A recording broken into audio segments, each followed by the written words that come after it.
మేడ్చల్ జిల్లా గట్కేసర్ మండల్ చౌదరిగూడ గ్రామ పంచాయతీ పరిధిలోని వెంకటాద్రి టౌన్షిప్ చెరుకు బాలయ్య గార్డెన్స్లో బీఆర్ఎస్ పార్టీ మేడ్చల్ నియోజకవర్గం విజయోత్సవ సభ కార్యక్రమానికి ముఖ్య అతిథిగా BRS party working president KTR పాల్గొన్నారు.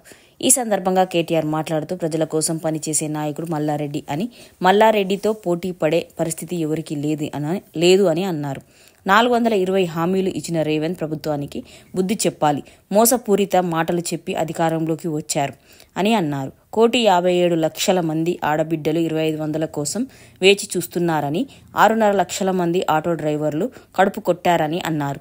ప్రజల తరపున పోరాడుతాం, ప్రతి హామీని వారు నెరవేర్చే వరకు పోరాడుతామని ఈ సందర్భంగా అన్నారు. అది మేడ్చల్ నియోజకవర్గం. ఎందుకంటే మన బలం మనకు తెలియదు, మన శక్తి మనకు తెలియదు, మన పవర్ మనకు తెలియదు, మన తాకత్ మనకు తెలియదు. దేశంలోనే పెద్ద నియోజకవర్గం, 3 కార్పొరేషన్లు, 7 మున్సిపాలిటీలు, 61 గ్రామ పంచాయతీలున్న ఏకైక నియోజకవర్గం ఏదైనా ఉందంటే అది మన మేడ్చల్.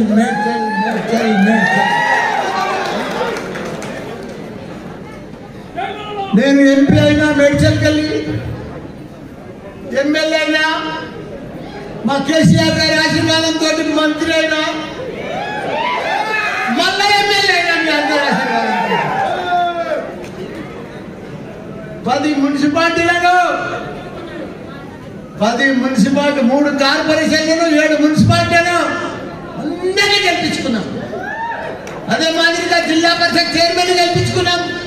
44 40 ఎంపీడీసీలను గెలిపించుకున్నాం. 61 55 సర్పంచ్లను గెలిపించుకున్నాం.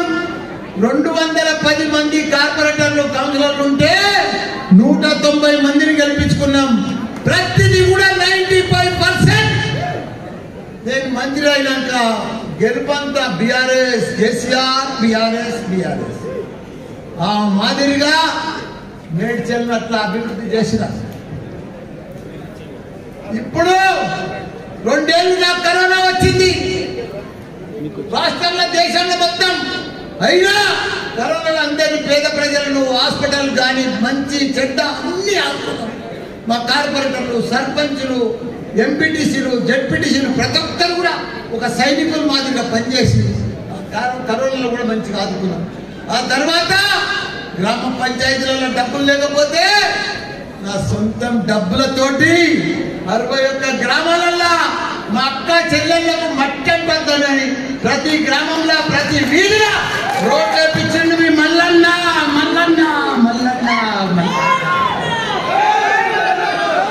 అదే మాదిరిగా సగం గుళ్ళు కట్టే కానీ, కుల సంఘాలు అడిగినే కానీ అవన్నీ కూడా 125 గుళ్ళు కట్టించండి మీ మల్లన్న. ఎక్కడ కూడా 61 గ్రామాలలో ఇంత పని లేకుండా చేసిన, ఎలక్షన్ల కంటే ముందే, మీకు ఓటు అడిగే కంటే ముందే అన్ని పనులు చేసి అప్పుడు ఎలక్షన్ కు బయలుదేరినారు.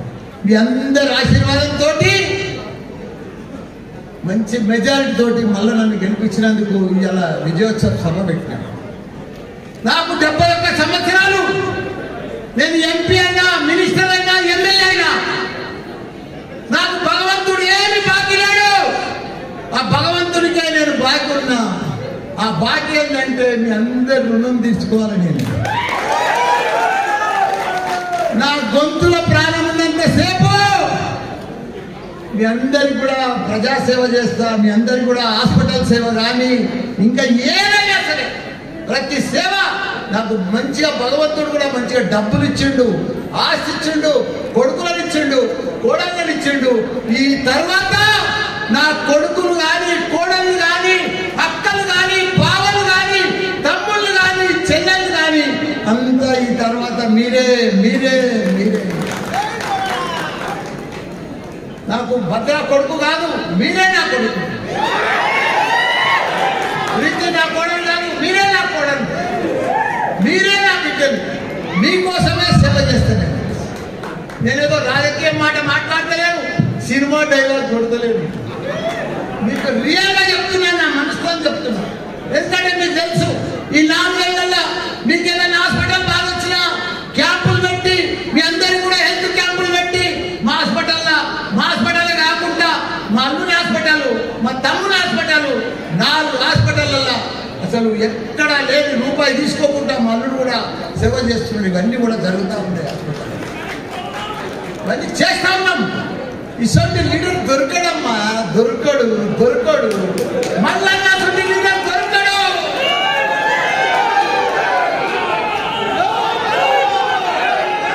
ఓపెన్గా చెప్తున్నా,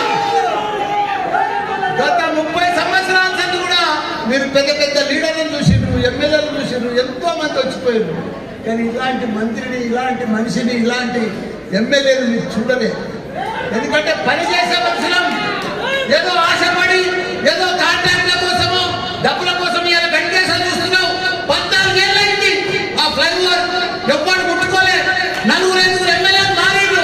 కానీ అది మళ్ళా వచ్చినాకనే మళ్ళా సులువు అయిందని కేసీఆర్ సార్ చెప్పి ఇలా నారపల్లికి వెళ్ళి 15 కోట్లు పెట్టి హైదరాబాద్ దాకా గుడి దాకా రోడ్ వేయించిండు. మల్లన్న ప్రతాప్ సింగ్ వెళ్ళి అక్కడ దాకా కూడా ఆ రోడ్డు ప్రతి రోడ్డు అసలు రోడ్లన్నీ నా జీవితం ధన్యమైపోయింది.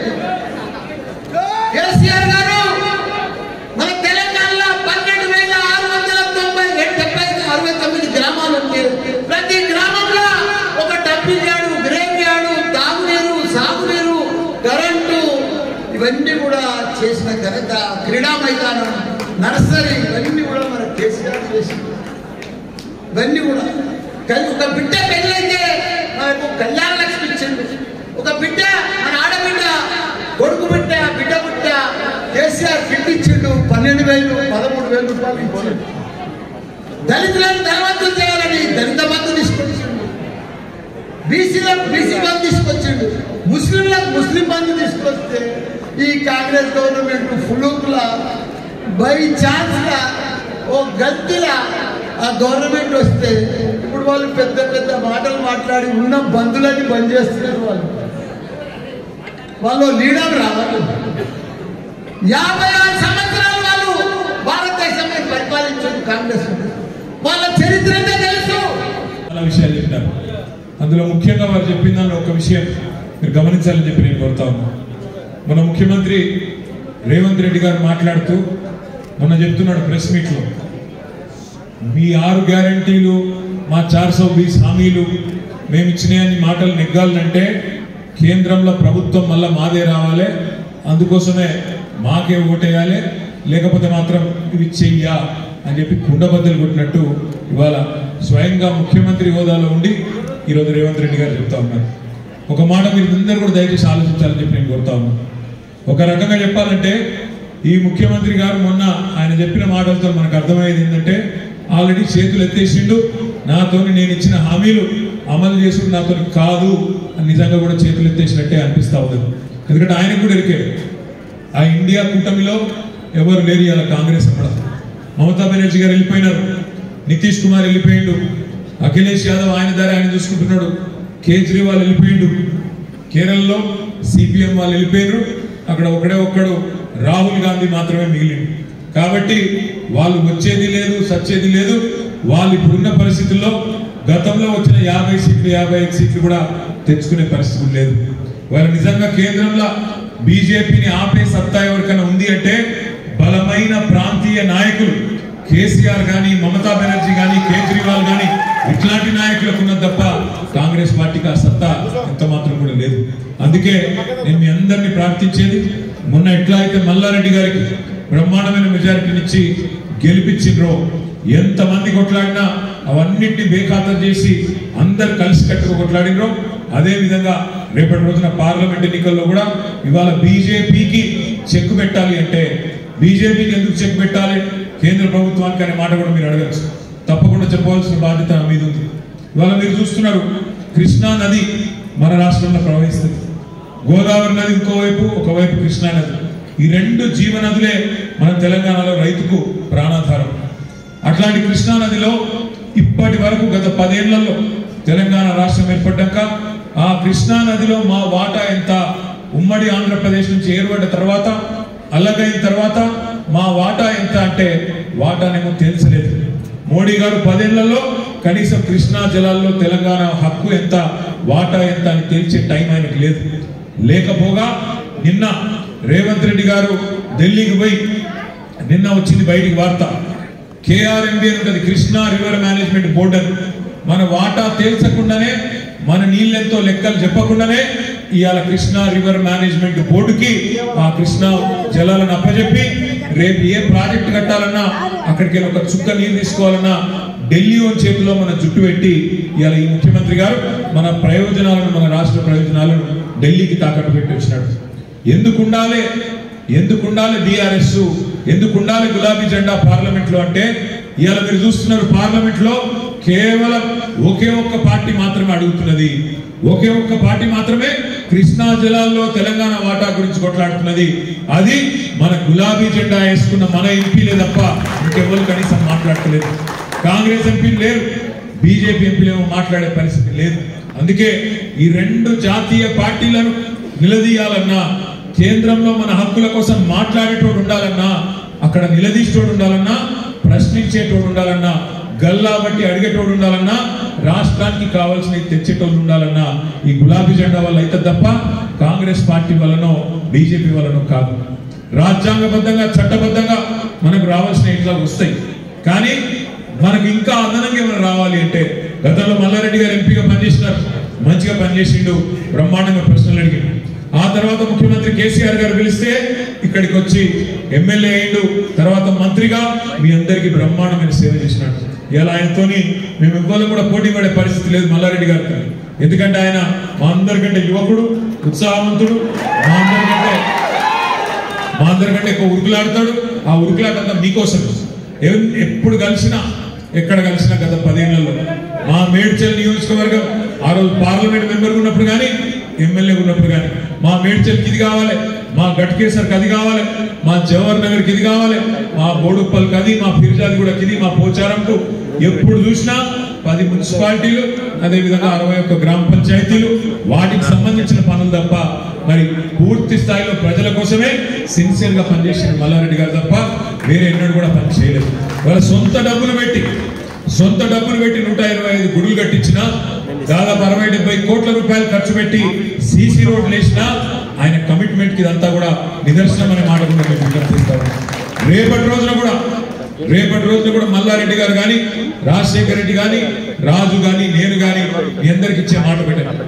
ఈ ప్రభుత్వం ఈ 420 హామీలు ఇచ్చి, దొంగ హామీలు ఇచ్చి, చేయలేమని తెలిసి కూడా హామీలు ఇచ్చి ప్రజలను మోసం చేసి వాళ్ళ అధికారంలోకి వచ్చిన తర్వాత మమ్మల్ని పార్లమెంటులో అక్కడ 17 సీట్లు గెలిపిస్తేనే చేయగలుగుతాం, లేకపోతే చేయలేమని చేతులు ఎత్తేసిన రేవంత్ రెడ్డి ప్రభుత్వానికి బుద్ధి చెప్పవలసిన బాధ్యత మన మీద ఉన్నది. ఇదే మాట ఎన్నికలకు ముందు చెప్తే ప్రజలు ఓట్లేస్తుండగా ఆలోచించమని చెప్పి నేను కోరుతున్నా. ఎన్ని అబద్ధాలు చెప్పారు, నోటికొచ్చిన మాటలు. బస్సు ఫ్రీ, బంగారం ఫ్రీ, కేసీఆర్ 1,00,000 రూపాయలు ఇస్తాను కళ్యాణ లక్ష్మికి, నేను దాని మీదకి వెళ్ళి తులం బంగారం ఇస్తా, మీకు ఇది ఇస్తా అది ఇస్తా అని చెప్పి కేసీఆర్ రూపాయి అంటే నేను 2 రూపాయలు ఇస్తా అని చెప్పి మోసం చేసి అధికారంలోకి వచ్చింది. ఎన్ని మాయ మాటలు ఒక్కసారి యాద్ చేసుకోండి. ఏమన్నాడు అన్నాడు, డిసెంబర్ 9 నాడు నేను అధికారంలోకి వస్తున్నా, రైతులు ఇప్పటిదాకా రుణం తీసుకునే లెవెల్ ఉంటే అర్జెంటుగా ఓన్రీ బ్యాంకుకు 2 లక్షల రుణం తెచ్చుకోండి, నేను చెప్తున్నా, నేను ఒక సంతకంతో మాఫీ చేస్తా డిసెంబర్ 9 నాడు అన్నాడు. డిసెంబర్ 9 పోయింది, జనవరి 9 పోయింది, ఇంకో వారం అయితే ఫిబ్రవరి 9 వస్తుంది. ఇప్పటి వరకు అతి లేదు, గతి లేదు, రైతు రుణమాఫీ. ఆడబిడ్డలకు చెప్పిండు, ఏమన్నాడు, మహాలక్ష్మి అనే పథకం తెస్తా, 2,500 రూపాయలు ఇస్తా నెలకు కోడళ్లకు, అత్తలకేమో 4,000, కోడళ్లకు 2,500 రూపాయలు ఇస్తా అని చెప్పిండా లేదా? మరి ఇప్పటి వరకు చాలా అయిందా? 100 రోజులు అన్నారు, 100 రోజులు కూడా చూద్దాం, తొందర ఏం లేదు. మార్చి